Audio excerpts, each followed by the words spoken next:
Before the sun rises is the time of least distraction. Before the sun rises, where you can build intimacy and fluency with what you want to stand for in your day. With better awareness, we'll make better choices. Better daily choices, better daily results. One of the DNAs of legendary is longevity. So if you look at the Picassos, the Jean-Michel Basquiats, you look at the great sports champions, you look at the great history makers, they were much better at energy management than time management. And so we're in a war against distraction right now, and what we really have to do is optimize our energy. How do I do it? Well, I get to the morning routine, which is really quite powerful, because if you start your day with sweaty exercise, you're actually going to activate a pharmacy of mastery that exists in every human brain. That's going to actually accelerate your processing. It's actually going to repair brain cells that have been damaged by stress. You're going to release the neurotransmitter dopamine, which is the fire neurotransmitter, which we all need as entrepreneurs and business builders and servants of humanity. It's all about rising at 5 a.m., and that's because if you look at the great creatives and the great saints and the great humanitarians and the great titans of industry, many of them got up at 5 a.m. Even right now, you've got Tim Cook and you've got Howard Schultz, and it goes on and on. Before the sun rises is the time of least distraction. Before the sun rises, where you can build intimacy and fluency with what you want to stand for in your day. Before the sun rises, the luxury and tranquility of the early morning hours, you can do that deep inner work that will allow you to go out in the world and play at your best. So what the 20-20-20 formula is simply this. There's 3 pockets. The first pocket is move, 5 to 5:20. And you get into the sweaty exercise because, like I mentioned, it releases neurotransmitters, it reduces the cortisol, increases your metabolic rate, which gives you more energy. So now, and serotonin as well, which gives you joy. So now it's 5:20, fundamentally you feel different, you have energy, your state is strong, you've got a fire in your belly, and you've accelerated your focus. 5:20 to 5:40 is the second pocket of the 20-20-20 formula, which is reflect. We live in a world where a lot of people are busy being busy, but what's the point of being busy around climbing the wrong Mount Everests? And so clarity is one of the DNAs of mastery. If you talk to the titans of industry and you talk to the people really getting traction around their ambition, these are people who have a monomaniacal focus on the few things that matter. They have an obsession bordering on a possession around the few priorities they want to build their life around. And so 5:20 to 5:40, the second pocket, you write in a journal.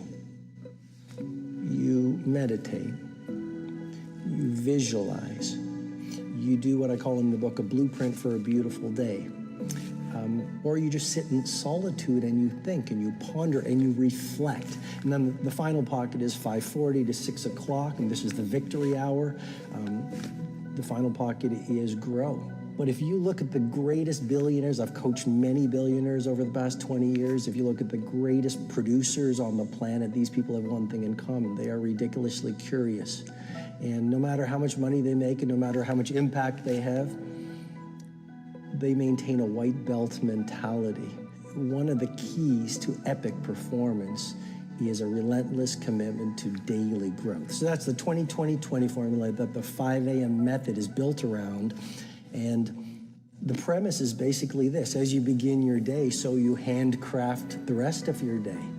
And if you have consistently great days, you're gonna have consistently great weeks, quarters, a year, and a lifetime. So your days are your life in miniature, and you gotta get those mornings calibrated if you really wanna win. You know, we live in a world that suggests the doorway to success, it swings outward. If you build the business, if you get the jet, if you get the money, if you get the cars, if you get the beautiful spouse, then you're gonna be happy. What I believe, and there's a model in the 5 a.m. Club that I think is a very disruptive model, but it's a transformational model. And it's called the 4 interior empires. And it's not just mindset, it's mindset, heart set, health set, and soul set. But I worked on those 4 interior empires when I was a very unhappy litigation lawyer. Like, I'd made money, I was successful, I had 2 law degrees, and yet I'd wake up every morning, Tom, and I'd go into the bathroom mirror and I'd look at myself and I was a completely empty person. And nothing is more expensive than losing your joy and your peace of mind.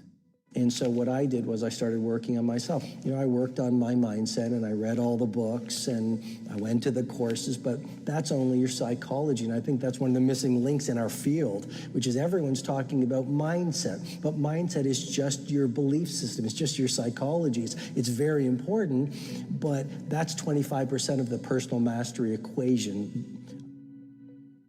I believe the second piece is your heart set, and I worked on that.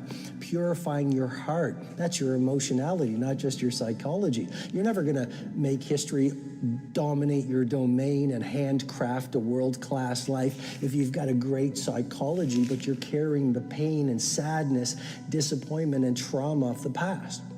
So I worked on my heart set, but that's only the second interior empire. The third interior empire, your health set. Don't die. If you want to change the world, like, dead people don't change the world. There's a fourth interior empire that I worked on that allowed me to go out in the world and pursue my magic. It's not just mindset, and it's not just heart set, and it's not just health set, it's soul set.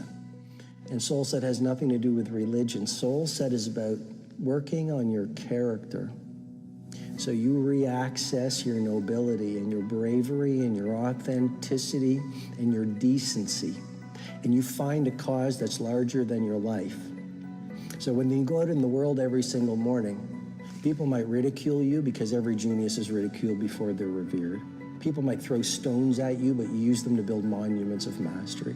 People might not understand you, because any disruptor is going to be misunderstood. And even if you're an army of one, a Galileo or a Steve Jobs or a Phil Knight, you continue at all costs. So those 4 interior empires that I go into detail in the book give you a fiery inner core of warriorship and leadership that allow you to go out in the world and do amazing things. But it all starts with who you are, because you'll never rise any higher than what's going on within you. I think what's happened on the planet right now is there's been a great seduction and a great brainwashing. When we are kids, we want to be astronauts. We want to be billionaires. We want to be history makers. We want to do all our dreams. And we stand in awe and wonder, and we're full of curiosity, and we're loving, and we're passionate, and we're strong. We're not afraid to be ourselves. But as we leave the perfection of childhood, the hypnosis and the brainwashing begins. Our well-intentioned parents say, oh, you want to be an astronaut? You want to start a business when you grow up? You want to paint like Jean-Michel Basquiat? Be reasonable. And George Bernard Shaw said it better than I ever could. He said, the reasonable man adapts himself to the world. The unreasonable one persists in adapting the world to himself. Therefore, all progress depends on the unreasonable man. So that's our nature, but our parents give us limitation based on their limited psychology and their emotional patterns that they learned from their parents. Then we go to school and we're taught to live in a box, think in a box, dress like everyone else. Don't sing too loudly, don't dream too big, don't be too passionate. And then our peers do the same thing to us, and then society says, oh, genius is the realm of genetics, not everyday people, which has been dismissed by some very good science. You know, I mean, the 10,000-hour rule that we all know from Florida State University professor Anders Ericsson, it just confirms so much. So I do think we all want. I think what's happened is as we've left who we truly are, we've contracted. And now it's all about staying safe in the world versus going out there and letting our brilliant, our primal genius shine. And a lot of people just have stuffed that pain of disappointment and their doubt really deep inside, and they just are addicted to distraction and escapes because they don't want to deal with their potential that they've denied. Pleasure has been promoted too much in our society. Like, no great titan of industry, no legendary cellist, no great athlete. You know, the great ones all understand that suffering is the price of greatness. So how do we become braver? You do the difficult things that you don't feel like doing, but you know have the payoff.